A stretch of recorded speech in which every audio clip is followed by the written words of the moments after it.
जय हिंद दोस्तों, मैं नवीन शर्मा आप सभी का स्वागत करता हूं। आशा करता हूं आप सब एकदम अच्छे हैं और बेहतरीन हैं। और बच्चे, आज का स्पेशल डे है 14 अप्रैल, यानी कि भीमराव अंबेडकर, डॉक्टर बाबा साहेब भीमराव अंबेडकर जी का जन्म दिवस था। आज के दिन 14 अप्रैल को, 14 अप्रैल 1891 को इनका जन्म हुआ मऊ मध्य प्रदेश में। आप इस सभी बातों से परिचित हैं बच्चे। बात है, आज हम बात करने वाले हैं डॉक्टर बाबा साहेब भीमराव साहब अंबेडकर के योगदान की, कि उन्होंने किस तरह का परिवर्तन लेकर के आया हमारे इस समाज में, और इस समाज की स्थिति क्या थी, और आपको क्या परिवर्तन लाने के लिए प्रतिबद्ध होना चाहिए। तो जो छोटी छोटी बातें हैं, इनके पिताजी जो एक सूबेदार हुआ करते थे, ईस्ट इंडिया कंपनी के रिटायर अधिकारी थे, रामजी सकपाल। इनकी माता जी भीमाई रामाजी सकपाल अंबेडकर, और इनके गांव का नाम भी क्या हुआ करता था, बडेकर हुआ करता था, जिसका सरनेम भी इनको मिला आपका भीवा। छोटे से बच्चे भीमराव को, जिनको भीवा कहा गया, भीवा अंबेडकर इनके गांव का नाम था। बाद में इनके एक शिक्षक ने अपना सरनेम अंबेडकर इनको दिया, जो एक ब्राह्मण शिक्षक थे इनके, जिसके बारे में बहुत बहुत प्रचार और प्रसार किया जाता है। तो ये आगे बढ़ते रहे। कहते हैं कि छुआछूत, और छुआछूत यानी कि अनटचेबिलिटी, लोगों को स्पर्श कर लेने मात्र से लोगों का भ्रष्ट हो जाना, अपवित्र हो जाना, यानी कि इस बच्चे की परछाई, या जो जाति इनकी थी, जिस महार जाति में इनका जन्म हुआ, उसको परछाई मात्र भी कहीं पड़ जाना, माना जाता था कि वो व्यक्ति अब छुआछूत के तहत अपवित्र हो जाएगा। तो ऐसा बच्चा जिसकी परछाई से भी लोग बचते हों, जिसकी जाति की परछाई से लोग बचते हुए हों, वो पढ़ते हुए बड़ा हुआ।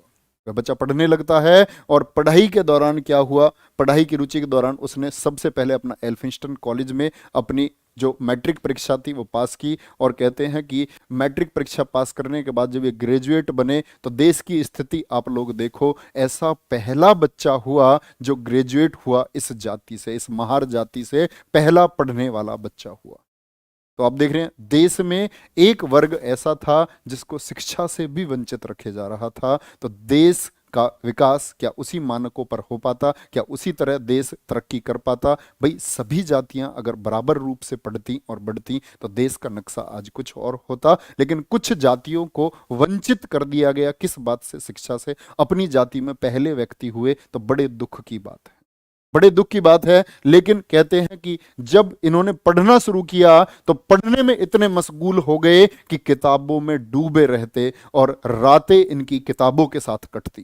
पूरी पूरी रात कहते हैं कि भीमराव अंबेडकर पढ़ते रहते, और सुबह के समय थोड़ी देर के लिए सोते। पूरी रात पढ़ते, ना इनको खाने की खबर रहती, ना इनको सोने की खबर रहती। बस इनको पता था कि इन कुरीतियों से लड़ने के लिए मुझको अध्ययन करना होगा।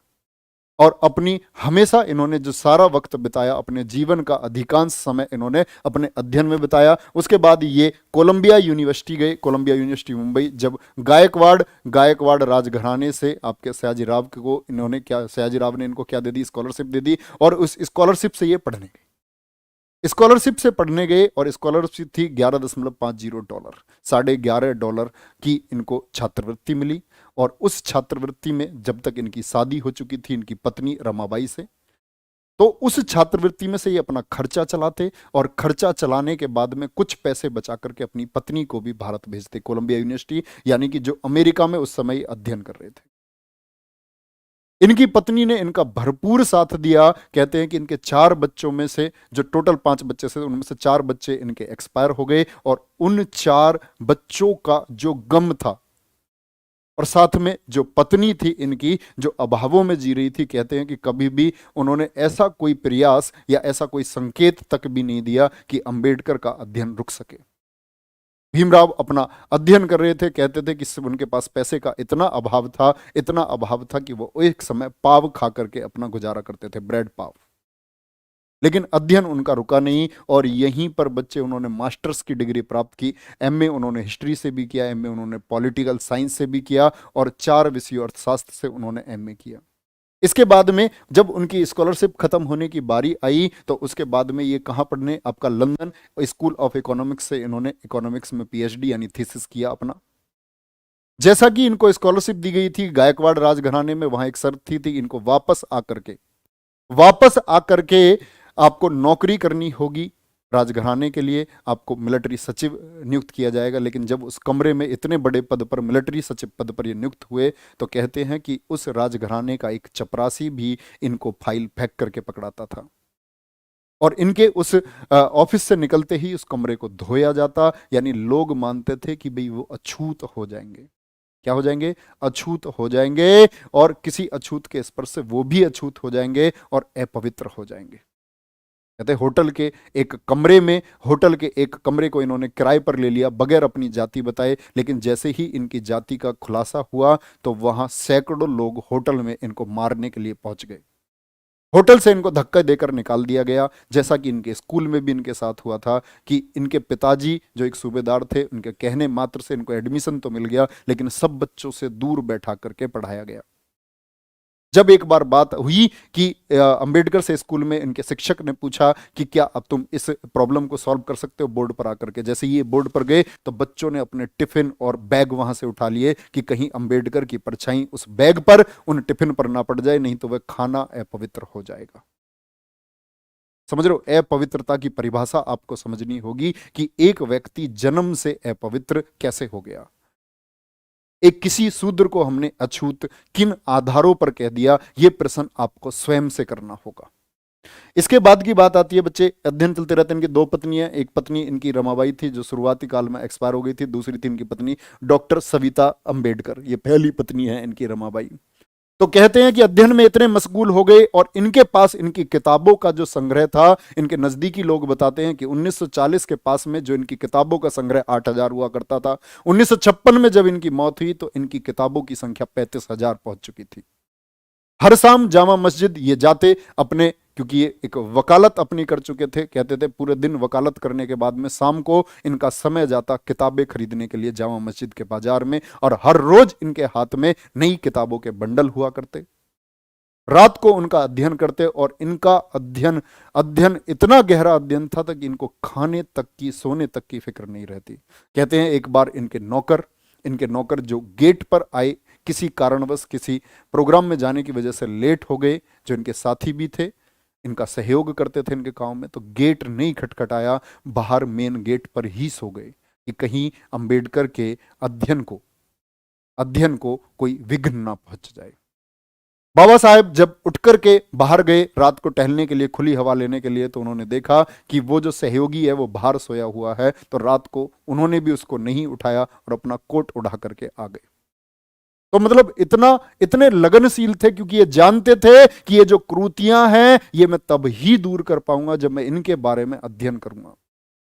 और एक कथन है दोस्त, अगर हम देखते हैं दुनिया के दो प्रमुख राष्ट्रों को, जिसमें एक नाम आता है रूस का जिसके निर्माण करता है स्टालिन, और दूसरा शक्तिशाली देश है अमेरिका जिसके निर्माण करता है अब्राहम लिंकन, दोनों ही निम्न वर्ग से थे।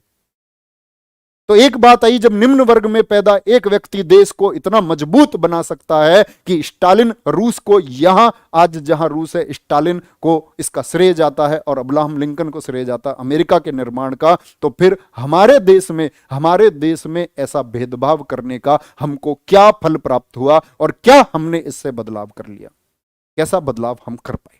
ये प्रश्न हमें खुद से करना चाहिए कि ये जो वर्ण व्यवस्था, जाति व्यवस्था हमने बनाई, जिसमें हमने जन्म के आधार पर यह तय कर दिया कि ये जो व्यक्ति है, ये किसके द्वारा? कुछ स्मृतियों के द्वारा यह सिद्ध किया गया। मैंने आपको पढ़ाया वेदों के बारे में, वेदों में मैंने बताया कि जब ऋग्वेद आपका सबसे प्राचीन कालीन वेद लिखा गया, तो उस समय जो आपकी जाति व्यवस्था थी वो जन्म के आधार पर ना होकर के कर्म के आधार पर थी। लेकिन जैसे जैसे नए वेदों का जन्म हुआ, जैसे जैसे अथर्ववेद लिखा गया, तो कन्या जन्म की निंदा की गई, स्त्रियों की निंदा की गई, शूद्रों की निंदा की गई। यानी मनुष्य को जो विकसित होना था, मनुष्य ने अपने विकास होने के बजाय खुद को एक गड्ढे में, एक नकारात्मकता के साथ में जोड़ना शुरू कर दिया, और एक झूठे दंभ का खेल शुरू हुआ, जिस झूठे दंभ का सबसे बड़ा कारण हुए उस समय की सामंतवादी व्यवस्था। यानी उस समय के वो लोग जिनके हाथ में रिचुअल्स, रीति रिवाज थे, जिनको हम लोग ब्राह्मणों के नाम से भी जानते हैं। अंबेडकर जी का एक कथन था, अंबेडकर जी ने एक बात कही थी कि मैं ब्राह्मणों के खिलाफ नहीं हूं, लेकिन मैं उन कृतियों के खिलाफ हूं जो ब्राह्मणवाद का हिस्सा है। जो ब्राह्मणवाद का हिस्सा हैं, और उसी के चलते हुए ये खिलाफ हुए। बोले कि एक ही देश में पैदा हुए जन्म के आधार पर आपने एक बच्चे को कैसे दूर फेंक दिया, कैसे आपने किसी को अछूत की श्रेणी में डाल दिया। व्यक्ति का हमेशा बच्चे आधार होना चाहिए कर्म, जिसके नीच कर्म है वो निम्न वर्ग का व्यक्ति कहलाना चाहिए। और आप लोग क्या करते हैं, जो गलत तरीके से गलत साधनों का प्रयोग करके धनवान बने हैं, आप लोग उनको अपने सिर पर बिठाते हैं, आप लोग उनकी इज्जत करते हैं। और एक साधारण व्यक्ति को आप उसके जन्म के आधार पर किसी जाति विशेष से जोड़ करके निम्न वर्ग के कह करके आप स्वयं को ऊंचा महसूस करते हैं और बोलते हैं कि मैं ऊंचा हूं। और यह सारा काम हुआ सुंग काल में, पुष्यमित्र सुंग के समय, जब बौद्ध धर्म अपने बच्चे कहते हैं कि पुरजोर प्रयास पर था, अपने उच्चतम विकास की तरफ था बौद्ध धर्म, तब ब्राह्मणों की प्रतिष्ठा को स्थापित करने के लिए सुंग काल में इस तरह के कार्य किए गए। जैसा कि आप एक स्क्रिप्ट देखते हैं, मनु स्क्रिप्ट, मनु स्मृति। तो कहते हैं कि बहुत सारे लोग कहते हैं कि मनु स्मृति को माने या ना माने। तो दोस्त, मैं आपको एक बात कहना चाहता हूं, अभी ना तो शायद आपने मनुस्मृति पढ़ी होगी, ना मनुस्मृति के कुछ तथ्यों को आपने जानने की कोशिश की होगी। हम सब लोग बहकावे के शिकार लोग हैं। जैसा कि मैंने आपको बता रखा है, Asiatic Society of Bengal 1784, William Jones, जिसने मैक्स मूलर की सहायता से क्या किया, भारत के वेदों को, भारत की स्क्रिप्ट्स को, भारत के जितने भी उपन्यास किया, उनका अंग्रेजी अनुवाद किया, जिसमें जो मूल प्रति थी उनको बदला गया, मूल प्रतियों को बदला गया और लोगों के सामने पेश किया गया। क्या मनुस्मृति हमारे जीवन का आधार हो सकती है? नहीं बच्चे, कोई भी पूछे, वेदांत वे चीजें हैं जहां कोई भी तथ्य आपको गलत मिल ही नहीं सकता। आप वेदांत का अध्ययन करिए, सबसे सेंटर में है उपनिषद, बाकी कोई चीज सेंटर पे नहीं है, क्योंकि उन चीजों को आप कभी तय ही नहीं कर पाएंगे कि ये चीजें बदली हुई हैं या वास्तविक है, या इनका मूल स्वरूप यही है। आप कैसे तय करेंगे? तो भीमराव अंबेडकर जी अपने संघर्ष में आते हैं कि यह देश ऐसा देश जिसमें एक ही जाति के लोग, और हम लोग अपने धर्म पर एक मजबूती के नाम से हम ये बोलते हैं, हिंदू धर्म जिंदाबाद। किस तरह के आधार पर? ऐसा हिंदू धर्म जिसको आपने 6000 जातियों में बांट दिया, 6000 जातियों में बट चुका यह सनातनी धर्म, आप कैसे कहते हैं कि हम हिंदू हैं? जब आप अपने ही एक भाई को यह समझते हो कि इसका घर में प्रवेश कर लेने से आपका घर अपवित्र हो जाएगा, एक महिला जो वेदों को सुन लेगी तो वेद अपवित्र हो जाएंगे, एक शूद्र अगर किसी के साथ खाना खा लेगा तो वो खाना अपवित्र हो जाएगा। ऐसी सनातनी व्यवस्था पर हम लोगों को सवाल उठाने चाहिए। हम लोगों को संभाव की दृष्टि से बच्चे आज विकसित होता देश है। और गांधी जी ने एक बार कहा था अंबेडकर जी के कथनों को देखते हुए कि अस्पृश्यता जो है वो अपने अंतिम पड़ाव पर है। बात समझना, अस्पृश्यता अपने अंतिम पड़ाव पर है। तो अभी अंबेडकर जी को इसके लिए धर्म नहीं छोड़ना चाहिए, जब उन्होंने धर्म छोड़ा और बौद्ध धर्म में शामिल हुए। तो मेरा प्रश्न आप लोगों से है, क्या सच में आज जो गांधी जी का कथन था 1930 के समय का और 1950 के बीच में अवधारणा चलती रही कि अस्पृश्यता खत्म हो जाएगी, क्या बच्चे अस्पृश्यता अब खत्म हो चुकी है? सिर्फ एक बार बोलो यस और नो। क्या जात पात का ये भेदभाव गांवों से खत्म हो चुका है? गांधी जी ने ग्राम राज को कहा कि ये राम राज है। क्या गांवों में वास्तव में जाति व्यवस्था जैसी चीजें, जात पात जैसी चीजें, छुआछूत जैसी चीजें खत्म हो चुकी हैं? खुद से सवाल करें और खुद को जवाब दें, क्या ये खत्म हो चुकी हैं या नहीं? क्या हम इसको बढ़ता हुआ भारत, क्या हम इसको डेवलपिंग इंडिया या स्किल करता हुआ इंडिया, या आप इसको दुनिया का विश्व गुरु भारत कहने की स्थिति में है या नहीं? ये सवाल आपको खुद से करना होगा। और इन्होंने जो बहिष्कृत लोग थे, जो पिछड़े लोग थे, उनके लिए मूक नायक लिखना शुरू किया। और उस समय का सबसे प्रसिद्ध पत्र केसरी, जो लोकमान्य तिलक द्वारा प्रसारित किया जाता था, बोले मूक नायक के शब्द केसरी में नहीं लिखे जाएंगे। और वहीं क्योंकि वहां ब्राह्मणवाद था, ब्राह्मणों का बोलबाला था, तो वो लोग चाहते थे कि जो बहिष्कृत लोग हैं आगे ना बढ़ने पाए। मंदिरों में प्रवेश को इनको रोक दिया जाए। मंदिरों में प्रवेश नहीं दिया जाएगा क्योंकि भगवान जी अपवित्र हो जाएंगे। भगवान जी ने स्वयं कहा था क्योंकि कि शूद्रों को मत भेजो। कौन भगवान जी किससे कहे थे? ये सारी अवधारणाएं मनुष्य द्वारा बनाई गई, उन मनुष्य द्वारा बनाई गई जो स्वयं को स्वयं को ऊंचा उठाना चाहते थे। अंबेडकर जी का कथन था, उन्होंने कहा बात सवर्णों के अत्याचार की नहीं है, बात हर उस व्यक्ति का अत्याचार की है जो भेदभाव करता है। और ऐसा नहीं था कि सिर्फ सवर्णों ने अत्याचार किया, जो बाकी के लोग थे जिन्होंने सोचा कि हम निम्न वर्ग से ऊपर है, उन सभी लोगों ने अत्याचार किया। उन्होंने खुद को ऊंचा समझा, उन्होंने खुद को ऊंचा समझा। तो अंबेडकर जी ने कहा कि एक नाली साफ करने वाला व्यक्ति, मल ढोने वाला व्यक्ति, आपका कूड़ा ढोने वाला व्यक्ति अगर आपकी गलियों की सफाई कर रहा है तो वो तो अपवित्र व्यक्ति है, आप उससे ऐसे ही काम क्यों करवाते हैं? जिस व्यक्ति की परछाई मात्र से सब कुछ अपवित्र हो जाता है। इसीलिए बच्चे, पानी पीने तक के पर रोक, क्योंकि आप पानी नहीं पी सकते। आप तालाब का पानी, एक सार्वजनिक तालाब का पानी जो सबके लिए होना चाहिए, नीची जाति के लोग नहीं पी सकते। इन्होंने क्या किया? प्रदर्शन किया, लड़ाई लड़ी। और बच्चे, जब अपने हक की बात होती है ना, हक की बात होती है तो आपको लड़ना चाहिए, आपको झुकना नहीं चाहिए। कभी नहीं झुकना है। जब अपने हक की बात होगी, जब आपके दमन की बात होगी तो किसी को भी झुकना नहीं चाहिए। बोले पानी हम पिएंगे, चवदार कथा के नाम से प्रसिद्ध है। महाड़ सत्याग्रह 1927 में हुआ, सब लोग खिलाफ हो गए। डिस्ट्रिक्ट मजिस्ट्रेट से लेकर के उस समय के स्वर्ण लोगों के दबाव के चलते हुए आदेश दे दिया गया कि आप तालाब है उसके नजदीक नहीं पहुंचेंगे। महिलाएं जिनको घुटने तक साड़ी पहनने का अधिकार था, इन्होंने बोला आप सामान्य तरीके से कपड़े पहनिए और अपने पैरों को ढक करके, बाकी आम लोग जैसे कि आपका साड़ी पहनते हैं ऐसे आप साड़ी पहनिए। इस तरह के बदलाव इन्होंने किए। लोगों को इन्होंने इकट्ठा किया और जोड़ा और बोले कि जो सामाजिक कुरीति है उनके खिलाफ आपको आवाज उठानी होगी, आपको शिक्षित होना होगा, आपको शिक्षित होना होगा, अपने हक के लिए आपको लड़ना होगा। ये देश भारत है, यहां कोई व्यक्ति जन्म से ऊंचा और नीचा नहीं हो सकता। यहां व्यक्ति ऊंचा और नीचा होगा तो अपने कर्म से होगा, अपने कर्म से होगा। मनुस्मृति दहन हुआ, मनुस्मृति को जला दिया गया। आज तक विवाद है बच्चे। तमाम विश्लेषकों, तमाम वैज्ञानिक जो सोच के व्यक्ति हैं, जो खुद को धर्म से जोड़ लेते हैं, है ना, जो ये नहीं सोच पाते कि भाई ऐसा क्यों है। जैसे बहुत से लोगों को आप पाएंगे कि भीमराव अंबेडकर जी का संघर्ष ये है कि हम आज स्वर्णों को आरक्षण के रूप में झेलना पड़ रहा है। ऐसा नहीं है दोस्त, ऐसा नहीं है। जैसे एक कथन है, एक 6 फुट ऊंची दीवार है, उसके पीछे एक 6.25 फुट का व्यक्ति खड़ा है, वो दीवार के पार का मैच देख सकता है, लेकिन 5 फुट का व्यक्ति उस दीवार के पार के मैच को नहीं देख सकता। आपको उसको पुश करके उसको कम से कम इस ऊंचाई तक लाना होगा। यही आरक्षण का आधार है। मैं हमेशा कहता हूं आपसे, आप अध्ययन कीजिए देश की स्थिति का, कि देश के जो टॉप मोस्ट व्यक्ति हैं जो देश को चलाते हैं, चाहे वो न्यूज एंकर हो, चाहे वो देश के अधिकारी हो, या फिर देश के आपके डॉक्टर्स हो, आपके इंजीनियर्स हो, या बाकी जो ऊंचे पदों पर आसीन व्यक्ति हैं, आप पाएंगे कि 90% लोग स्वर्ण लोग हैं। तो ये लोग 10% क्यों रह गए? तो ये आरक्षण आधार है कि उनको पुश करके उनको एक समान तरीके तक, एक समान लेवल, एक समान स्तर तक उनको पहुंचाया जाए, सभी लोगों को वहां पहुंचाया जाए। लेकिन आरक्षण के आधार में कमियां ये हो जाती हैं कि ये आर्थिक आधार पर होना चाहिए। जातिगत आधार के साथ साथ में जो व्यक्ति जिसको इसकी आवश्यकता नहीं है उसको नहीं मिलना चाहिए, आर्थिक आधार पर भी इसको तय होना चाहिए। ये बहुत सारी चीजें हैं जिस पर विश्लेषक काम कर रहे हैं। ठीक है, बात आती है मनुस्मृति क्यों जलाई गई। मनुस्मृति को इन्होंने क्या बोला? तो मनुस्मृति के लिए इन्होंने कहा कि मनुस्मृति में ऐसी चीजें हैं, देखो ध्यान से क्या लिखा हुआ, ये अगर आप पढ़ पा रहे नहीं तो मैं पढ़ के बताता हूं।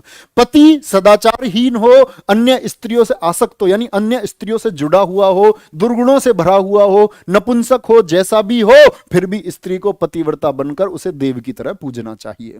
यह बात कहां की गई है? आपकी अध्याय 5 श्लोक 148 में की गई है। ठीक है, यहां देख सकते हैं आप, मैंने मूल प्रति इसीलिए लगाई है। गृहस्थ ब्राह्मण के घर वेश्य, ध्यान से देखना, शूद्र अतिथि के रूप में आ जाए तो नौकरों के साथ खिलाना चाहिए। आप स्वयं तय करना, क्योंकि आप में से बहुत सारे बच्चे मैनिपुलेटेड बच्चे हो सकते हैं जो खुद को जोड़ लेते हैं किसी जाति विशेष से, किसी धर्म विशेष से, क्योंकि आप लोग अध्ययन नहीं करना चाहते। आप लोग यह नहीं तय कर पाते कि गलत चीज को हम गलत कैसे कहें, और हमारे अंदर वो दम भी नहीं बचा है कि हम गलत चीज को गलत कह सकें, क्योंकि हम ऐसे शब्दों को बोलते हैं जिससे हमें मैक्सिमम फेवर लोगों का मिले। हम ये चाहते हैं कि सभी जातियों में हम संतुलन बना करके रखें, कोई भी व्यक्ति हमसे रुष्ट नहीं होना चाहिए। लेकिन मैं सवाल करता हूं उस व्यक्ति से जो बदले में सवाल करे कि क्या आपने अध्ययन किया। ठीक है, तो देखेंगे ध्यान से क्या है। गृहस्थ ब्राह्मण के घर वेश्य शूद्र भी अतिथि के रूप में आ जाए तो नौकरों के साथ में खिलाना चाहिए। देखो भाई, ध्यान से, विवाह के लिए क्या है? शूद्र, यह देखो ध्यान से, ब्राह्मण सभी 4 वर्ण की कन्याएं पसंद कर सकता है, यह बात है अधम विवाह के लिए। अधम विवाह के लिए, मतलब जो प्रेम विवाह होता है, ठीक है। ब्राह्मण 4 वर्ण की कन्याएं पसंद कर सकता है। क्षत्रिय जो होता है वो ब्राह्मण कन्या को छोड़कर सभी 3 वर्णों की कन्याएं पसंद कर सकता है। वेश्य, वेश्य की और शूद्र ऐसे 2 वर्ण की कन्याएं पसंद कर सकता है। लेकिन शूद्र को शूद्र वर्ण की कन्याएं विवाह के लिए पसंद कर सकता है। शूद्र को वर्ण से बाहर अन्य किसी कन्या से विवाह करने की अनुमति नहीं है। ये क्यों भाई? ये पक्षपात क्यों? ये पक्षपात क्यों? यहां देखो ध्यान पर लिखा हुआ है, यही बात है। ब्राह्मण, क्षत्रिय और वैश्य अपने वर्ण की कन्या से विवाह पर श्रेष्ठ हैं, पर कामवश होकर जो विवाह होता है उसकी बात है। द्विजाति विवाहों में जो कहीं अगर शूद्र से विवाह कर लेता है तो वो अपवित्र हो जाता है, वह अपवित्र हो जाता है। इतनी बात समझ रहे हैं? भीमराव अंबेडकर और आपके महात्मा गांधी जी के बीच जो मतभेद था वो किस बात को लेकर था? कम्युनल अवार्ड आप जानते हैं, पूना पैक्ट 24 सितंबर 1932 कि इन्होंने किसके लिए 2 वोट का जो अधिकार था उसको गांधी जी ने मना किया। बाद में इनको आरक्षित सीटों की संख्या बढ़ा दी गई।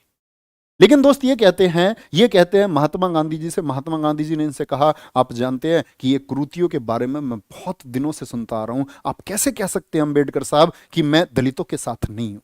तो इन्होंने कहा कि मैं दलितों के साथ आपको तब मानता जब आप कहीं दलितों के खिलाफ हो रहे अत्याचार के प्रति जो स्वर्ण अत्याचार कर रहे थे उसमें से काफी कांग्रेस के अध्यक्ष थे। आपने कभी ऐसी कोई मांग उठाई कि कांग्रेस के किसी अध्यक्ष को आपने निष्कासित कर दिया हो उसके पद से? या आपने कहीं इस चरखे की बजाय और इस खादी की बजाय अगर आपने मांग की होती देश में कि अस्पृश्यता का अंत होना चाहिए, कहां आपने कहीं पर कोई ऐसा आंदोलन किया या ऐसी कहीं जनभावना आपने लोगों में आक्रोशित की? सबसे बड़ी कुरीति थी, सबसे बड़ी कुरीति थी, आपने कोई मांग इसके लिए उठाई? नंगली, आप सभी जानते हैं केरल त्रावणकोर में मार्तंड वर्मा जब राजा बने तो क्या क्या कानून बना, सब तरह के टैक्स लगाए गए। महिलाओं के लिए लगाया गया स्तन टैक्स।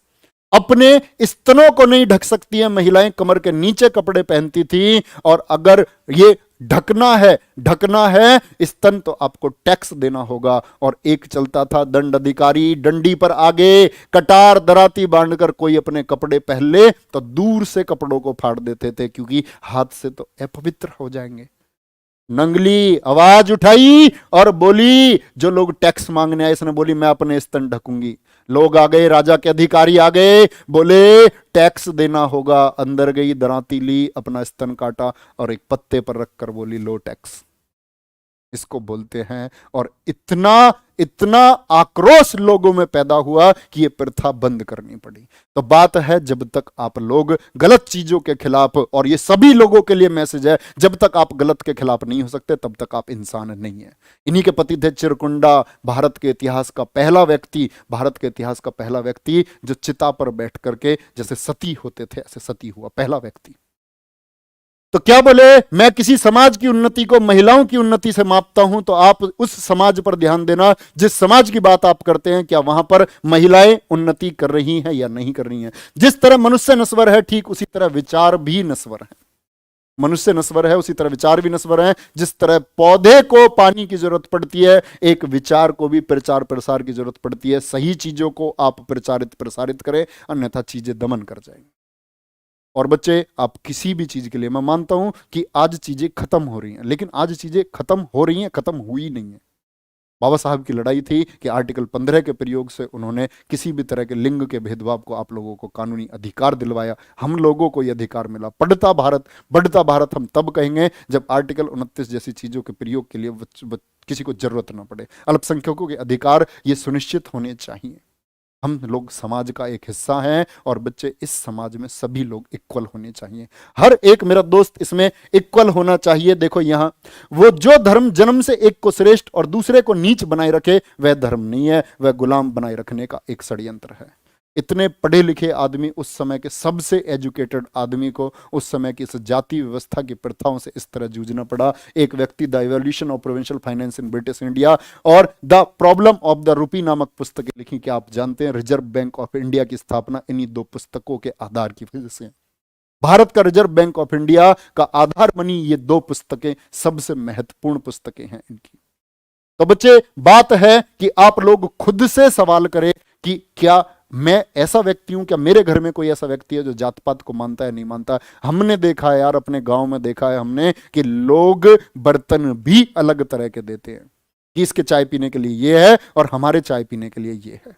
लोग बैठना, आज चीजें खत्म हो रही है, लेकिन बच्चे आप इसका खात्मा करेंगे। मैं आप सब लोगों से एक बार ये संकल्प लेना चाहूंगा और कमेंट सेक्शन में आप लोगों की राय जानना चाहूंगा। प्लीज आप किसी भी जाति विशेष के बंधक मत बनिए, कुरीतियों के खिलाफ बोलना शुरू करिए। और सही और विकसित और शिक्षित आप उसी को कह सकते हैं जो कुरीतियों के खिलाफ आवाज उठा सके। आपको आवाज उठानी होगी। तो कमेंट सेक्शन में आप सब लोगों का नजरिया जानना चाहूंगा मेरे दोस्त। क्या आप संकल्प लेते हैं कि आप आजीवन आजीवन आजीवन इस जात पात की व्यवस्था के खात्मे के लिए काम करते रहेंगे? और मैं इसके लिए प्रतिबद्ध हूं, आप भी इसके लिए प्रतिबद्ध होने चाहिए। वीडियो को सभी दोस्त लाइक और शेयर कर देंगे ताकि ये मैसेज सभी लोगों से पहुंचे। और मेरी हाथ जोड़ करके आप लोगों से प्रार्थना है मेरे दोस्त, प्लीज समाज में इक्वल होने का भाव पैदा करिए और इसमें अपने आप को बड़प्पन मत मानिए, ठीक है। और अगला टॉपिक कोई जिसके बारे में आप वीडियो चाहते हैं, आप कमेंट सेक्शन में मुझे बता सकते हैं। और आप लोग मुझे फॉलो कर सकते हैं इंस्टाग्राम पर। मेरा इंस्टाग्राम आईडी है आपका official_naveen_शर्मा_RWA। आप लोग अपने विचार मुझ तक पहुंचा सकते हैं, ठीक है। Thank you, bye bye, take care, जय हिंद, जय भारत।